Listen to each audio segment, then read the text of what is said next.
Hello दोस्तों, कैसे हो आप सभी लोग। उम्मीद करता हूँ कि आप सब बहुत ही अच्छे होंगे। अब मेरी अगर आपने इससे पहली वाली वीडियो नहीं देखी है तो आप जाके देख सकते हो। उसकी लिंक आपको नीचे डिस्क्रिप्शन में मिल जाएगी। इसके दो पार्ट्स है, इश्क विथ इवेंट ऑर्गेनाइज़र, तो आप दोनों देख सकते हो। दोनों ही हमारे चैनल पे अवेलेबल हैं। तो चलो बात करते हैं इस वीडियो की। तो इस वीडियो में भी बहुत ज़्यादा मज़ा आने वाला है। काफ़ी धमाकेदार चटाकेदार सी वीडियो लेके आया हूँ, तो वीडियो को एंड तक ज़रूर देखना। और इससे पहले वीडियो में आगे बढ़ूँ, आपसे एक रिक्वेस्ट करूँगा। मुझे आपके सपोर्ट की बहुत बहुत बहुत ज़्यादा ज़रूरत है, तो प्लीज़ मेक श्योर आप चैनल को सब्सक्राइब ज़रूर कीजिएगा, वीडियो को लाइक कर दीजिएगा ऐसे ही और भी अमेजिंग वीडियोस कंटेंट देखने के लिए। अब जो आपसे मैं हमेशा कहता हूँ, जो कि है ईयरफोन्स या हेडफोन्स वार्निंग। तो अगर आपके पास ईयरफोन्स या हेडफोन्स हैं तो प्लीज़ आप उनको पहन लीजिए बेटर ऑडियो क्वालिटी के लिए। अगर आपके पास नहीं है तो आप मोबाइल के स्पीकर को अपने कानों के पास रख के इस वीडियो को ध्यान से सुनिएगा। तो चलिए वीडियो को स्टार्ट करते हैं। मेरा नाम राज है, मैं बनारस से बिलोंग करता हूँ।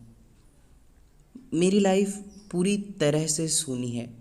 मेरा कोई रिश्ता नहीं, कोई रिश्तेदार नहीं, कोई दोस्त नहीं, कोई नहीं। हालांकि मेरे पास पैसों की कोई कमी नहीं है। मैं शुरुआत से ही भरा पूरा इंसान हूँ। किसी भी चीज़ की मुझे कोई कमी नहीं हुई। मैं फिर भी पर संतुष्ट नहीं हूँ, क्योंकि मेरा कोई नहीं है। बस कुछ ही गिने चुने रिश्तेदार या यूं कहो लोग हैं मेरे पास। क्यों? आखिर ऐसा क्यों है कि मैं बिल्कुल अकेला हूँ? इसका रीज़न है क्योंकि मेरी ज़िंदगी का सबसे गहरा, सबसे कड़वा और सबसे दुखद भरा सच यह है कि मैं एक गे हूँ। और यही एक ऐसा सच था जिसकी वजह से मैंने सबको खो दिया था। मैंने खुद ही अपने आप को एक्सेप्ट नहीं किया था, ना ही मैं खुद को एक्सेप्ट कर पा रहा था। तो खैर, घर वाले या रिश्तेदार इन जैसी चीज़ों को तो कभी स्वीकार ही नहीं करते हैं। खैर, एक ना एक दिन तो उन्हें ये सच पता चलने ही वाली थी। तो वो कहते हैं ना कि सच कभी छुपता नहीं, कभी ना कभी तो वो सामने आ ही जाता है। तो मैंने ये सोचा कि क्यों ना ये खुद मैं उन्हें बता दूं कि मैं एक गे हूँ। ये सच्चाई मैं खुद ही उन्हें क्यों ना बता दूं। और मैंने ऐसा ही किया। मैंने अपनी सच्चाई काफ़ी हॉनेस्टी के साथ अपने घर वालों को बताई कि मैं एक गे हूँ। घर में किसी ने मुझे स्वीकार नहीं किया, किसी ने मुझे एक्सेप्ट नहीं किया। उन्होंने मुझे सिर्फ ये सोचकर कि मैं लड़कों से अलग हूँ, मुझे घर से निकाल दिया। खैर, मैं बिल्कुल भी रोया नहीं। खुद को इस वजह से कभी कमज़ोर नहीं समझा, क्योंकि मैं काफ़ी स्ट्रॉन्ग हूँ। उनकी इज्जत ना जाए, इमेज सोसाइटी में डाउन ना हो, वो भी सिर्फ मेरी वजह से। इस वजह से कि मैं एक गे हूँ, मैं खुशी खुशी उनके डिसीज़न को एक्सेप्ट कर लिया। हालांकि मेरे पिताजी अध्यक्ष थे और उन्होंने मुझे पैदा किया था, और वो मुझे काफ़ी लाड प्यार भी करते थे। उन्होंने मुझे घर से जैसे तैसे दिल पर पत्थर रखकर निकाल तो दिया। सोसाइटी की वजह से, लोगों के तानों के बारे में सोच सोच कर उन्होंने मुझे घर से निकाला ज़रूर था, पर वह मुझसे प्यार अभी भी उतना ही करते थे। उन्होंने मुझे कभी पैसों की कमी नहीं होने दी। मैंने जो चाहा वो पाया। मेरे पिताजी मुझे इतना पैसा देते थे कि मैं अपना पूरा जीवन आराम से काट लूँ, लेकिन मैं ऐसा नहीं चाहता था। मुझे ये पसंद भी नहीं था और ना ही स्वीकार था कि मैं अपने पिताजी के ऊपर बोझ बनूं। ये मुझे बिल्कुल पसंद नहीं था। खैर, ये तो बीती बात हुई, तो बीते कल की बात थी। खैर, अब आज की बात बताऊं तो मैं बैंक मैनेजर बन चुका हूँ। अपनी पढ़ाई के बल पर मैं खुद के पैर पर खड़ा हो चुका हूँ, और मेरी सैलरी आज 80,000 रुपये है। मुझे किसी भी चीज़ की कोई कमी नहीं। मेरे पास खुद का कार, फ्लैट, बिल्डिंग, अपार्टमेंट, सब कुछ है। मेरा एक खुद का अपार्टमेंट भी है, और अभी तो मैं अपने अपार्टमेंट में ही रह रहा हूँ। घर पर मेरा जाना अभी कम हो गया है, क्योंकि मुझे घर में अपनों के साथ रहना पसंद है, और अपने तो हैं ही नहीं घर में, तो किस काम का घर। इसलिए मैं घर काफ़ी कम जाता हूँ, मैं अपने अपार्टमेंट में ही रहता हूँ। मैं अपने अपार्टमेंट में अकेला रहता हूँ। ये अकेलापन, ये तन्हाई बार बार मुझे अपने आगोश में लेने से पीछे नहीं हटती थी। काश कि कोई मेरे पास मेरी भी साथ होता, और शायद ये प्रॉब्लम इन फ्यूचर सॉल्व हो जाए। मैं ऐसा सोच के सब कुछ भगवान के ऊपर छोड़ चुका था और अपने काम में बिज़ी हो चुका था। मैंने अपने पैसे को, अपने काम को अपना टारगेट बना लिया था। सिर्फ मैं पैसे कमाने पर फोकस कर रहा था, और अब मेरी इंतज़ार की घड़ियां ख़त्म होने वाली थी। मुझे मेरे लंबे सब्र का फल मिलने वाला था। आखिर अब ऊपर वाले की नज़र मुझ पर भी पड़ने ही वाली थी, और कोई ऐसा मिलने वाला था जो मुझे मेरी पूरी ज़िंदगी को मुझे बदल देता। उस शख्स का नाम हर्ष था। हर्ष मेरी ही बैंक में काम करता था। वह मनी डिपॉज़िट काउंटर को देखता था। धीरे धीरे काम करते करते, एक साथ रहते रहते हम दोनों काफ़ी अच्छे से बॉन्डिंग बना चुके थे। हालांकि हर्ष भी मेरी ही तरह था, बिल्कुल अकेला। उसके पास घर भी नहीं था, क्योंकि उसका ट्रांसफ़र हरियाणा से बनारस हुआ था। हालांकि उसके पास घर नहीं था, तो वह एक धर्मशाला में रुका हुआ था।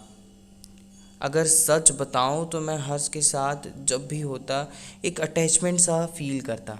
हर्ष मुझे बहुत अच्छा लगता था। हर्ष एकदम गोरा चिट्टा बॉडी बिल्डर टाइप, एकदम हैंडसम और क्यूट आदमी था। उसको देखते ही मैं खुद को रोक नहीं पाता था। मैं मैं खुद को संभाल नहीं पाता था।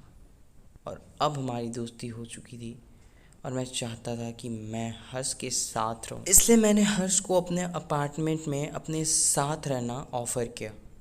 खैर, उसने पहले तो मना किया। वह थोड़ा हेजिटेट भी हुआ, थोड़ा एम्बैरेस हुआ ज़रूर, पर मैंने उसे जैसे तैसे मना लिया। मुझे पता था कि हर्ष एक खुदगर्ज आदमी है, वो ऐसे तो नहीं आएगा। तो मैंने उससे कहा, तुम फ्री में मत रहना, तुम मुझे रेंट दे देना, रेंट पे कर देना, अगर इतना शर्म आ रही है तुम्हें तो। और फिर क्या, वो मान जाता है। उसने अपना सारा सामान मेरे अपार्टमेंट में ही शिफ्ट कर लिया था और मेरे साथ रहने लग गया था। हर्ष मेरे साथ रह रहा था।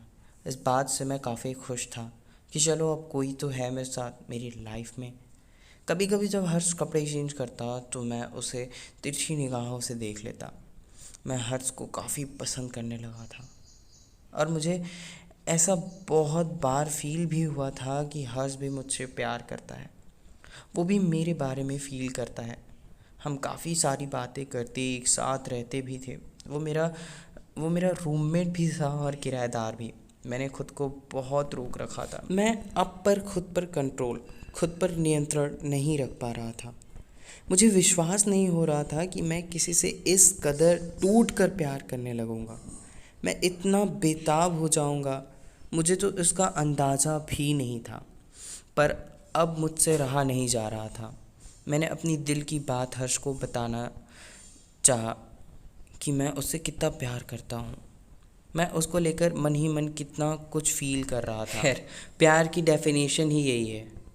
प्यार कब किससे कैसे हो जाए किसी को नहीं पता चलता। ये दिल कब किस पे मर मिटे कोई नहीं जानता, ना ही कोई इसे रोक सकता है। और अब मेरे मन में सैलाब उमड़ रहा था। मेरे प्यार का मैं हर्ष को सब बताना चाहता था, और मुझे विश्वास था कि हर्ष भी मुझसे प्यार करता है, वो भी मुझे फ़ील करता है। एक रोज़ अपनी मन की, अपने दिल की बात मैंने हर्ष को बता दी, उससे शेयर कर दिया। हर्ष, आई लव यू, मैं तुमसे बहुत प्यार करता हूँ, मैंने तुम्हें बहुत पसंद करता हूँ। हो सके तो मेरी इस गलती को माफ़ करना, पर हाँ, मैं एक गे हूँ और मैं तुम्हें फ़ील करने लगा हूँ। क्या तुम भी मुझसे प्यार करते हो? क्या तुम मुझे अपनाओगे? हर्ष अचानक मुझ पर हाथ उठाने जा रहा था। मैं डर गया और डर के मारे मैंने अपनी नज़रें नीची कर ली और ख़ुद को समेट लिया। हर्ष ने काफ़ी ज़ोर से मुझे गले लगाया और वो कह गया जो मैं सुनना चाहता था, जो मैं फ़ील कर रहा था, उसने गले लगाकर अपने प्यार का इजहार कर मुझसे वही बोला, हाँ हाँ हाँ हाँ राज, मैं भी तुमसे बहुत प्यार करता हूँ। दरअसल मैं भी तुमसे इस बारे में बात करना चाहता था, अपनी फीलिंग्स तुम्हारे साथ शेयर करना चाहता था, लेकिन मैं हिचकिचा रहा था। पर पर पर तुमने खुद ही प्यार का इजहार कर दिया। मैं भी तुमसे अपने प्यार का इजहार करना चाहता था और हम दोनों एक दूसरे के प्यार में रंगे पड़े, गले लिपटे पड़े और एक दूसरे को फ़ील करते रहे। कुछ देर बाद फिर एक कमरे में चले जाते हैं और अपने प्यार का इजहार, प्यार का पंचनामा हम बिस्तर होकर लिखते हैं। हम दोनों बहुत खुश थे। वो रात हम दोनों के लिए रंगीन थी, सुहानी थी, बहुत खूबसूरत रात थी वो। बस हमारे बीच सब कुछ अच्छा चल रहा था। हम दोनों एक दूसरे के साथ काफ़ी खुश थे। अब हम दोनों एक दूसरे से बेइंतहा मोहब्बत करने लग गए थे। हम दोनों अब एक दूसरे के दिल में रहने लग गए थे।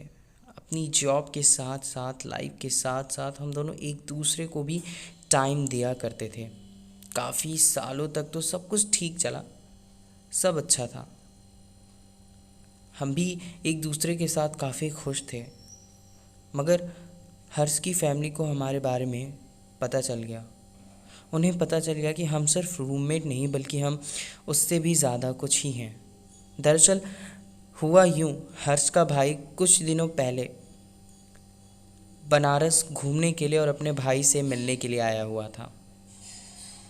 हर्ष का भाई भी हमारे साथ ही स्टे कर रहा था। हर्ष का भाई एक हफ्ते से हमारे साथ रह रहा था और एक हफ्ते से दूर रहने की वजह से एक रोज़ हम दोनों, मैं और हर्ष, एक दूसरे को हम बिस्तर होने से रोक नहीं पाए और हर्ष के भाई ने ये सब देख लिया और उसने अपनी फैमिली को सबको बता दिया।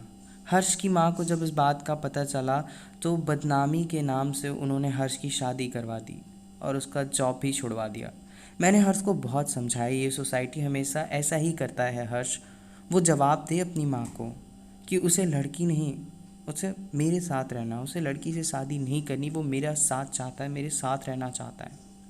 पर हर्ष डर रहा था। उसने अपनी फैमिली से बात नहीं की और मुझे ये बिल्कुल भी पसंद नहीं आया कि हर्ष ने स्टैंड नहीं लिया। वह डर के मारे चुप रहा। मुझे अच्छे से पता था कि ये तो सोसाइटी का काम ही है कहना, इनकी तो सोच ही नीची है। मैंने खुद के लिए स्टैंड लिया और अपना घर छोड़ दिया क्योंकि मैं स्ट्रांग था, पर हर्ष वीक था। वो डरता था और जो खुल के खुद को एक्सेप्ट ना करे, सोसाइटी के कुछ लोगों के फैमिली की वजह से चुप रहे। मुझे ऐसे लोग नहीं पसंद। मैंने खुद हमारे बीच सब कुछ ख़त्म कर दिया, छोड़ दिया मैंने हर्ष को। हर्ष ने शादी कर ली। हम दोनों के बीच जो भी कुछ था सब खत्म हो गया। हम दोनों अब अलग अलग अपने अपने रास्तों पर चल दिए थे। मुझे खुद पर शर्म भी आ रही थी कि मैंने एक डरपोक साथी का चुनाव किया जिसने मुझे ये सोसाइटी और उनके नियमों और लोग परिवार की डर से मुझे छोड़ दिया। लेकिन ये भी सच है कि मैंने हर्ष की ही वजह से अपना सबसे सुंदर टाइम, लाइफ का वो मोमेंट भी इंजॉय किया और एक सीख ली कि एक अच्छे साथी का चुनाव करना बहुत ज़रूरी है। सोच समझ कर हमें अपने लाइफ में किसी को लाना चाहिए। तो बस दोस्तों, यही थी वीडियो और आपसे भी यही रिक्वेस्ट करूँगा कि कौन हमें किस मोड़ पे कब मिल जाए नहीं पता। बस आप अगर किसी के साथ रहने का चुनाव करते हो तो इस बात का ज़रूर ध्यान रखना कि वो अच्छा हो, आपके लायक हो। तो बस यही थी वीडियो। उम्मीद करता हूँ आपको वीडियो पसंद आई होगी। अगर पसंद आया हो तो वीडियो को लाइक, शेयर और चैनल को सब्सक्राइब करके कमेंट प्यारा सा ज़रूर लिखना। मैं मिलूँगा आपसे दूसरी वीडियो में एक न्यू कहानी के साथ। प्लीज़ चैनल को सब्सक्राइब ज़रूर कीजिएगा, कमेंट कीजिएगा। मैं मोटिवेट होता हूँ और न्यू वीडियो लेके आता हूँ। तो चलते हैं, फिर मिलेंगे दूसरी वीडियो में। तब तक के लिए take care and bye bye guys. Love you and love you all.